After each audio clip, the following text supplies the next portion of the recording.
name's Lindsay. I was born in Atlanta, Georgia, but raised in Daytona Beach, Florida. When I was about 4 years old, my parents divorced, and that's when we moved from Atlanta to Daytona Beach. It was there, my younger brother, he's 13 months younger, his name's Tyler, that we were raised through elementary school, and we went to a Catholic school. We were originally, when I was 4 years old, Baptist, then turned Catholic when my mom moved us down there. My dad eventually came down and joined us down there, and my mom ended up meeting another man and remarrying, which led us to South Carolina for a year, and then back to Florida when my mom divorced. Through all of this, just had my brother to lean on, which I was thankful for, but was never really happy, or we never had that family bond because we were moving so much and just all the different dramas that happened. But moving back to Daytona, my mom and stepdad actually moved in with my dad, which was interesting in itself. It was kind of convenient for my brother and I, since we got to be with my mom and dad again, but a lot of hardships there, just and the controversies going on between the family. My mom was going through this divorce with the guy who was living with my dad and my mom together. The whole situation was kind of strange. But that was when I actually started.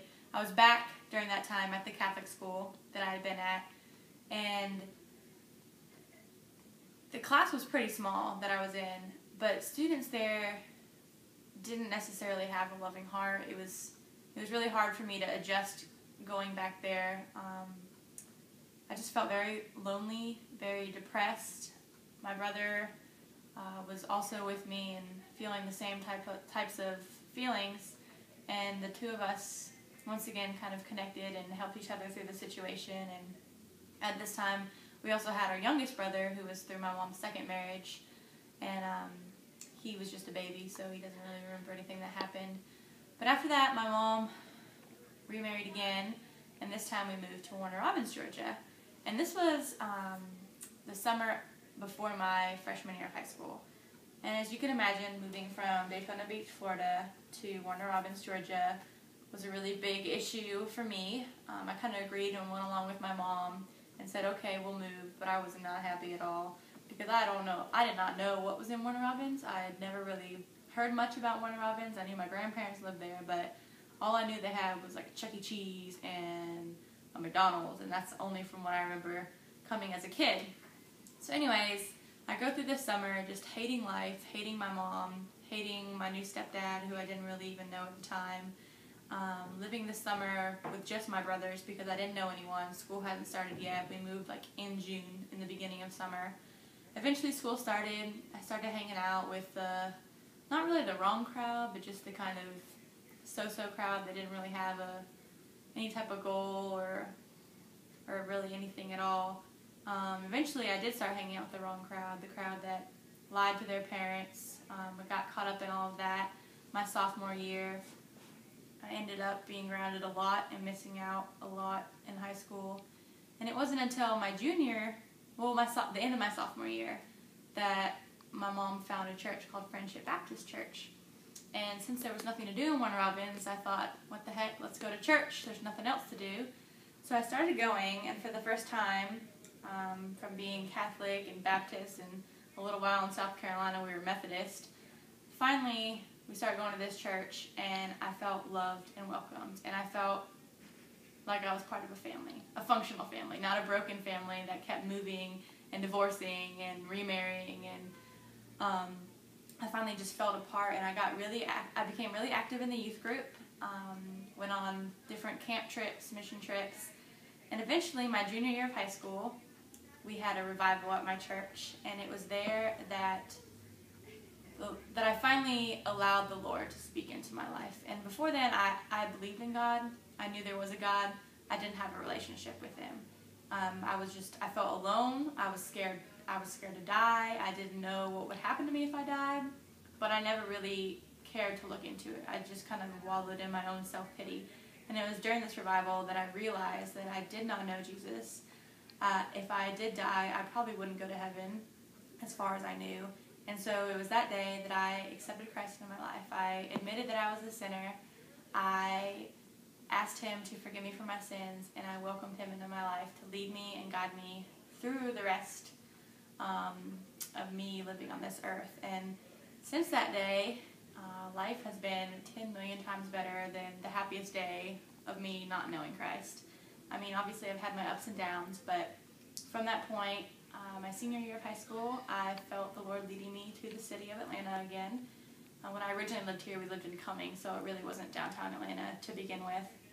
But I felt him leading me to downtown Atlanta, so I came to Georgia State, and I came here kind of just to get away from everything. I love Warner Robins. There's nothing wrong with Warner Robins, but I just kind of wanted to get out on my own, do my own thing, and just kind of take that leap of faith, not knowing a single person in Atlanta, not knowing where my finances were going to come from, just knowing that that's where God wanted me, and taking that leap and taking that and just trusting in the Lord fully to provide and to use me in Atlanta. So I came to Georgia State, lived in the dorms last year. I knew right away. I'd emailed Teresa during the summer. Teresa's campus minister, the BCAM. I'd emailed her during the summer because I wanted to stay active. I wanted to have a Christian family to keep me accountable while I'm here alone, not knowing anyone in Atlanta. Because the Lord had already done so much in my life that I wanted him to stay the primary purpose, the primary role. And I'd heard so many stories of students just becoming overwhelmed with college and the world and just completely running the opposite of direction of Jesus. So I really wanted to make sure I had a family in Atlanta to keep me accountable. So when I came to the BCM, and once again, like Friendship Baptist, I just felt so welcomed and so loved by the people that it just kind of clicked and started coming more and more. Went on the spring break trip last year, just got involved in missions, in the missions team, and just really started making connections and friendships, and people were just uplifting me. I was trying to be involved in Bible studies, started attending Midtown Bridge Church, which is my church family now, and once again I felt just welcomed and loved, and God was just guiding me and just taking me to all these different places and just showing me through my weaknesses how strong he was and how he wanted to use me. And then last year I was approached and asked about the president position, and I thought, oh my goodness, there's no way I could do this. There's no way I'm capable. There's no way that I could manage this position, and it's true, I can't do it. That's why I have Jesus, because he's the one overall, he's the one that is using me, and he's the one that's doing these things through me, because there's no way that I could be president and lead this body of believers as me. It's just impossible. So I just thank him so much for just the way he's using me now on campus, and just the ability to be president and just be active and on leadership in my church in Midtown Bridge, and just what he's teaching me through these positions, and how he's just growing me in so many different ways, especially in patience. That's a really big area of my life that I've just been lacking in, and just dealing with people in general takes a lot of patience. So this year alone he's grown me so much, and just in the future I don't have an exact grasp of where he wants me particularly, but right now I'm a psychology major. I know that is where the field that he wants me to be studying, because I want to help people. I want people who have gone through the past issues of feeling lonely and depressed and going through with just parents who, trying their hardest. My mom and dad, I love them to death. They are great parents, but just dealing with families in general who are broken, and who I can just invest in and just try to help along the way. That I wish that I did have people in the church who did that for me. So I want to be able to help and do that with other people. And so right now, I know I'm hopefully going to go into some type of counseling. I don't know if family counseling or child counseling, but I know that's definitely the area that I'm looking to go into. And if not that, then mission work is definitely on my mind as well.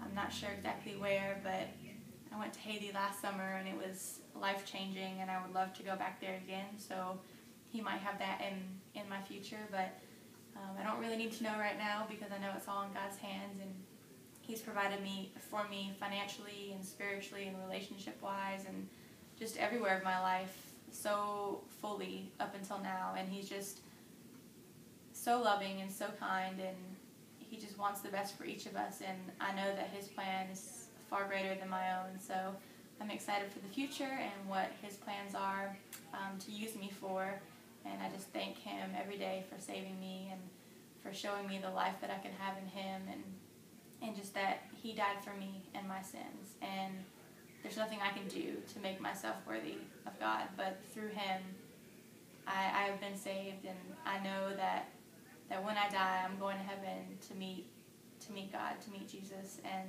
to just commune with them, and I'm excited for that day. But until now, I hope to continue to serve Christ as best as I can, and here on earth.